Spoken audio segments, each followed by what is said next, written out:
The top court has upheld a guilty verdict and jail sentence against former Prime Minister Najib Razak. Saya telah berusaha sedaya upaya, tapi nampaknya setiap The One Malaysia Development Berhad scandal, also known as the 1MDB scandal, or simply 1MDB, describes a global conspiracy of corruption, bribery, and money laundering in which billions of dollars were stolen from the Malaysian sovereign wealth fund, One Malaysia Development Berhad. It affected people and places all over the world, including in the realms of politics, finance, and arts. It also prompted criminal investigations in many countries. Some have called the 1MDB controversy one of the world's greatest financial scandals. In 2016, it was called the largest kleptocracy case to date by the United States Department of Justice. According to a 2015 document leak covered by The Edge, Sarawak Report, and the Wall Street Journal, then Prime Minister Najib Razak of Malaysia transferred over 2.67 billion renminbi, which were roughly $700 million, into his personal bank accounts from 1MDB, a government-run strategic development company.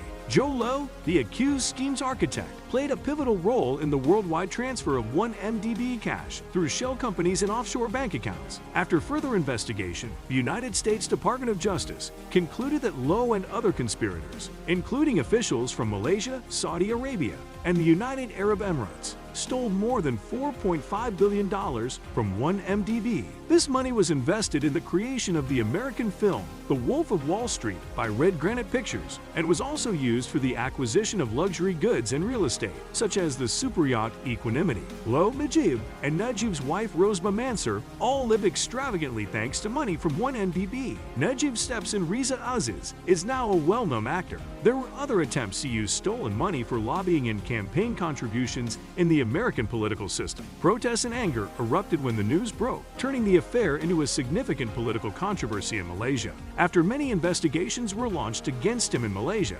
Najib purged the government of key detractors, including his deputy Muhyiddin Yassin and Attorney General Abdul Ghani Patel. After this, all charges against Najib were dropped. Former ally and Malaysia's fourth Prime Minister Mahathir Mohamad was also one of Najib's detractors. He supervised over the Malaysian Citizens' Declaration, which united politicians and non-governmental groups in demanding for Najib Razak's resignation or removal. The Malaysian Conference of Rulers demanded an immediate investigation into the incident, claiming it was undermining public trust in the country. At least 6 nations outside of Malaysia have launched investigations into possible illegal or improper financial dealings involving 1MDB.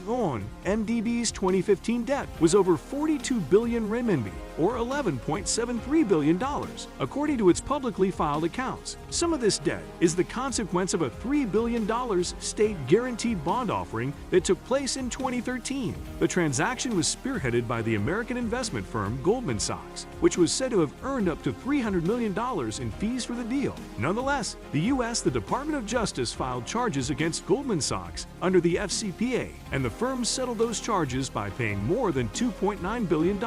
In the United States, charges have been filed against American musician Pras, former Goldman Sachs chairman Tim Leissner, and fundraiser Elliot Brody in connection with 1MDB. The former Prime Minister of Malaysia, Mahathir Mohamad, restarted inquiries into the issue when he was elected in 2018. The Malaysian Immigration Department banned Najib and 11 others from leaving the country, and police confiscated the greatest bounty in Malaysian history, including more than 500 handbags and 12,000 pieces of jewelry valued at $270 million.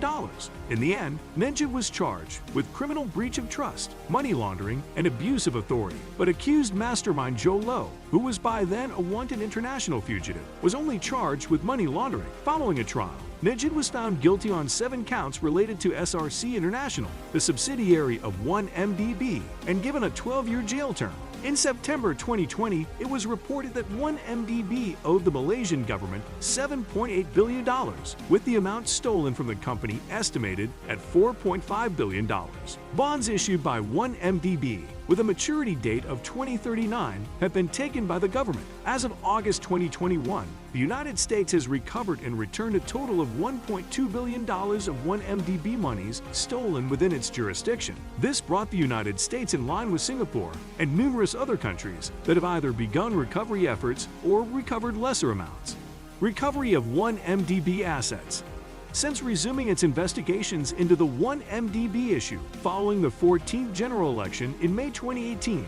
Malaysia has recovered $322 million, or 1.3 billion renminbi, in 1MDB assets, in line with the rule of law and on the basis of no admission of crime or culpability. Steps have been made to protect the value of the assets involved in the case, including the sale of the Park Lane Hotel in New York in November 2018, which was supported by the US DOJ. Authorities in Malaysia confiscated a boat that was subsequently sold, but only after it had been in storage for 8 months. This was in August of 2018. A representative representing Low called the arrest an illegal act. In 2017, Leonardo DiCaprio gave up to U.S. authorities items he had received from Low, including Marlon Brando's Oscar at Picasso and Jean-Michel Basquiat artworks. The United States will return $139 million from the sale of Joe Low's interest in the Park Lane Hotel in Manhattan, and the Equanimity's $126 million forfeiture settlement has been returned to Malaysia, as has $57 million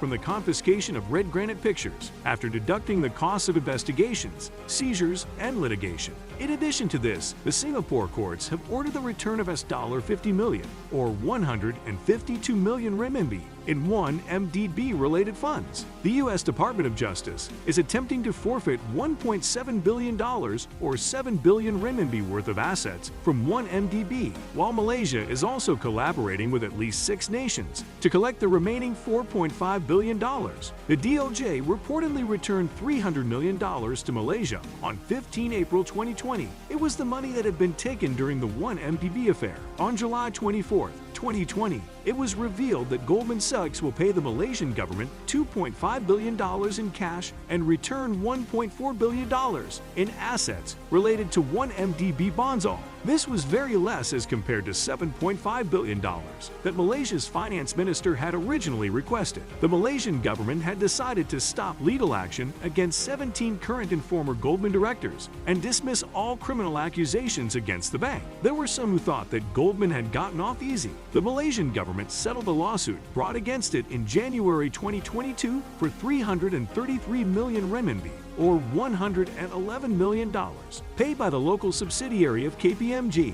According to Offshore Alert's reporting, further legal proceedings are now underway in other countries to reclaim looted funds. Activist blogger Claire Rucastle Brown of Sarawak Report and the Wall Street Journal were given access to around 227,000 stolen documents relating to the theft in January 2015. Swiss native and former PetroSaudi International employee Xavier Justo released the papers. The Israeli misinformation firm Team Georgia, which serves rich customers, launched a vicious internet slander campaign against Xavier Justo. In the late year of 2020, a website and a YouTube channel pretending to be him presented him as a mercenary who only cared about making money for himself. As part of a bigger picture, some phony accounts were also labeling him a thief, a drug addict, and a blackmailer. The Sunday Times newspaper and the Sarawak Report blog reported in February 2015, citing emails that had been compromised, that Low Tak Joe, a Penang resident with ties to Najib Razak, used a company called Good Star Limited to steal $700 million from a joint venture deal between 1MDB and PetroSaudi International. Low was never formally employed by 1MDB,